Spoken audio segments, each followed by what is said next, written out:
Hello and welcome to my channel where it's Halloween all year long.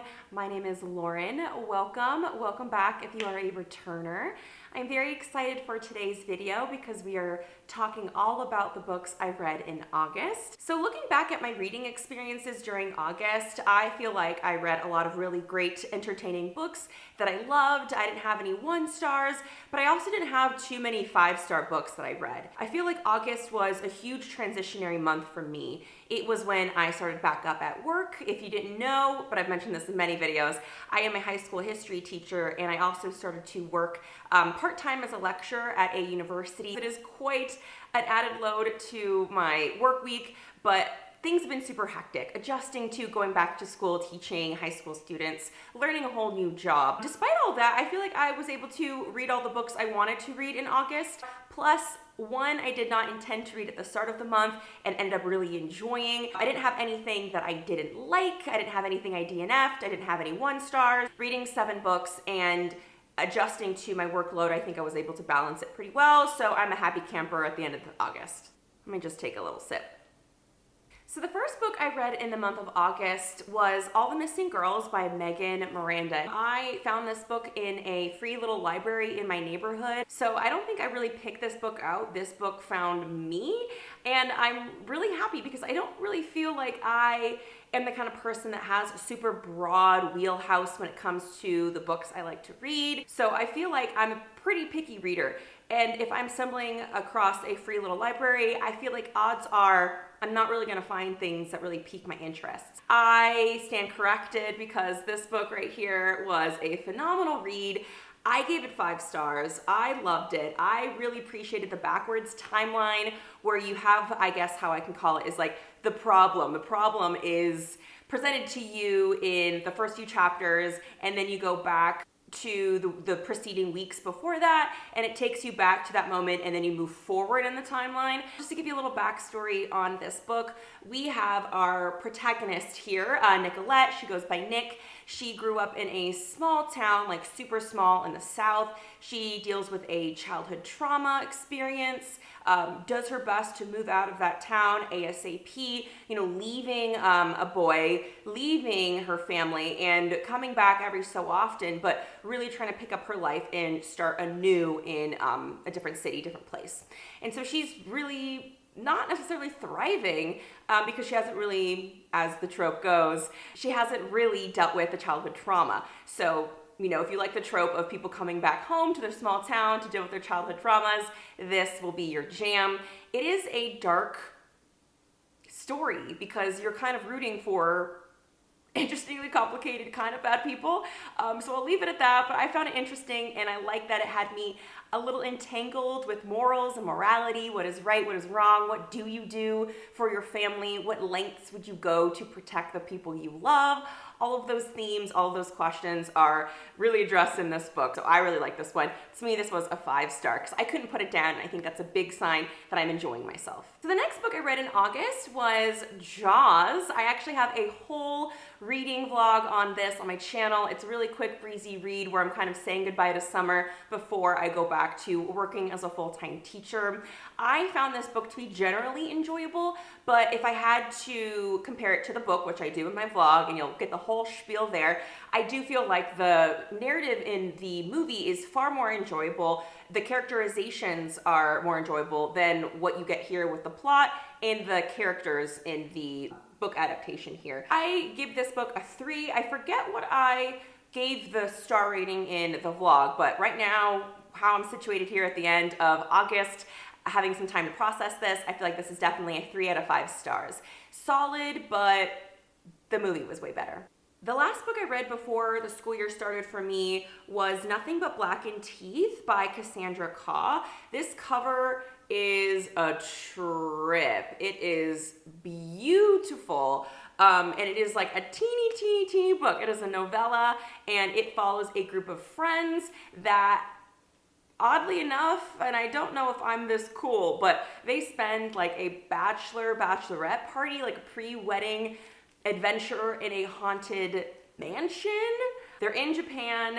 We see that there is a lot of backstory here with these characters. Some people really don't like each other. There's like tension. People have dated each other. It's complicated. They love each other. They're with each other, yet there's a whole lot going on with them in their relationships. It was a novella. It's a quick read. And also, I do love the Haunted Mansion trope. However, I do not feel like I got enough from this book. I gave it a 2.5 star rating, and I just wanted so badly to love this book. I think this book, honestly, and I don't know if I'm alone on this, let me know if you also agree, if you've read it, but I really feel like this book would have been better served being way more longer form. I feel like I always say with books, like, this book did not need to be so long. It could have been shorter, but I feel like this one could have been longer. I think I needed more of the characters to be fleshed out to really care about them. I think I needed more information. I think I wanted more of an understanding about the ghost paranormal elements that you're getting from this book. I thought it was just a really cool premise. I just, sadly, don't feel like it's going to be super memorable. Except the one thing I will walk away remembering about this book is the beautifully haunting writing. So the fourth book I read in August, I began before the school year started and finished up in the following days into my first semester, and it is Nunchuck Sleep by Ellie, Marney, right here. Cool cover. This book takes place in the 80s. It actually took me a second to realize that we were in the 80s because there was no like cell phones and a lot of things that are very much technological developments of the moment. And also, I'm pretty sure it is like a young adult book that I didn't realize in the moment. I'm not too sure actually, but I think so. Yes, a YA Silence of the Lambs.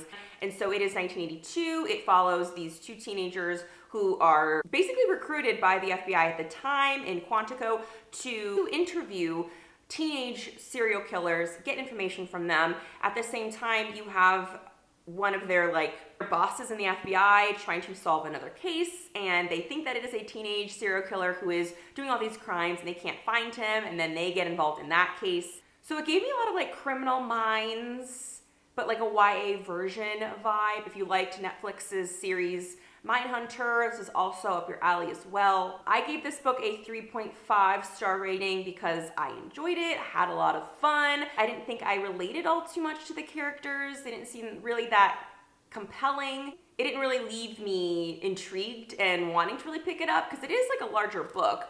And so I feel like, again, like the previous book from Cassandra Khaw, I don't think I'll really remember this months, years from now. A book I enjoyed far more here is The Lost Girls by Sonia Hartl. This book has a super cool cover right here. It is pretty short.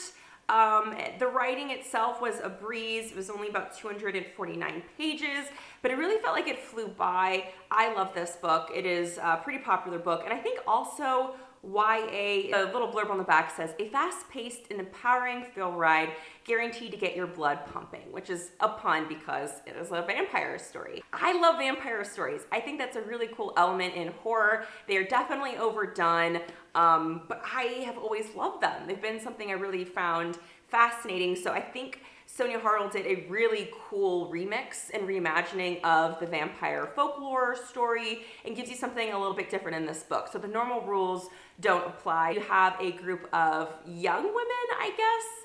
I can't really call them young women because they are very much old, like centuries older than they look because they are frozen in time, and that is due to a very deceiving and deceptive young man. There's conversations here happening regarding intimate partner violence, but also you have some really beautiful themes regarding the power and importance of friendship that I don't think shows up enough in books. And it also had some really great lesbian representation. I super enjoyed this one, so I gave it 4 out of 5 stars. The second to last book that I read in the month of August, I do not have a physical copy of because I actually borrowed this from one of my students. We were doing an activity and I found out that that student really likes horror manga, and I mentioned a few books that I have on my TBR list, and they said that they had that book and they brought it in, and I ended up reading it. I devoured it. That book is Uzumaki by Junji Ito. I have been wanting to read more of Junji Ito's books ever since I read Fragments of Horror, which I have already discussed in a previous video, and I'll leave that link for you here to watch. I really loved this book. I wrote down in my notes that it is the weirdest book I've ever read in my life, and the visuals in Uzumaki are disturbing. They are unsettling. They are beautiful, and I can't get enough of Junji Ito's work. I gave Uzumaki 4.5 out of 5 stars because I couldn't put it down. It was the perfect book to read, and I think it was one of my favorites of this month because it was just so fast paced. It was like 600 pages. It's a massive book. It's a tome of a book, but you don't even think about that. But in the beginning of the book, in the first several chapters, probably like the first 10 maybe, you see a story building and you see the threads connecting over time. But in the beginning, the chapters feel like disparate stories that aren't really connected. But once you get maybe 25% of the way in, you start to see, okay, they're building on something. The chapter before it is building on the chapter that comes after, and you're seeing repeat things, and you're starting to see this town just descend into mayhem. And the ending itself, I don't think there would have been any other ending. Like, that was the perfect ending. I just love this book. It is odd. It is weird. All I'll say is, like, the snails, what was that? The women with the babies? I'll never be the same again. The last book I read in the month of August was Meddling Kids by Edgar Cantero. It has the world's coolest cover, definitely giving you all the Scooby-Doo vibes in this book. I've heard this book be described as like what happened to the Scooby-Doo crew once they grew up and became adults into their 20s.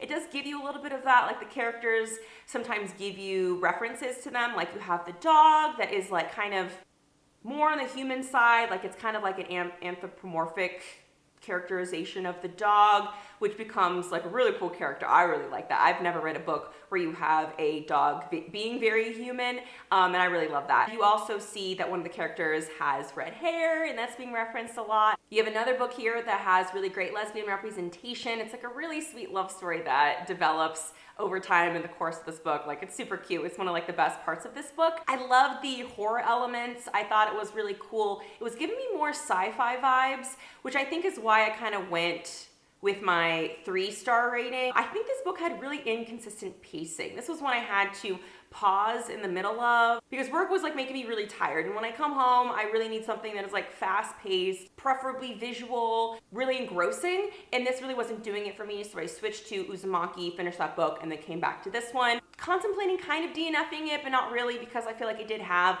some interesting things going on. I thought the relationships between this crew were really cool and really interesting, and I loved how loyal they were to each other. You really see them again with this trope of like leaving a place that you grew up in or that was impactful for you, going off, adulting a little bit, and coming back because you have unfinished business to attend to, that you can't really move on in your life until that's been addressed. So that trope shows up in here too. But there's something at the very, very end, like I'm talking the last 2 pages, that I feel like is not a really good representation of a specific group of people, that maybe I'm just reading a little bit too into, but I feel like it's weird to associate that with something supernatural and non-human. So I don't know, I'll leave it at that. All right, folks, well, you are all updated on the spooky reading world happening over here. The temperatures are really, really hot. Like, we have a heat advisory going on, over 100 degrees in California. So the spooky vibes are only really going down in the books that I'm reading and the shows that I'm watching,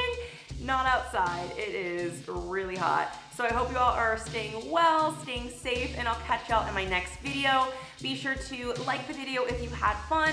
If you had a moment, I'd love to know down below in the comments, what did you love reading in the month of August, and what are your TBR plans for September? I'll see y'all in my next video. Bye!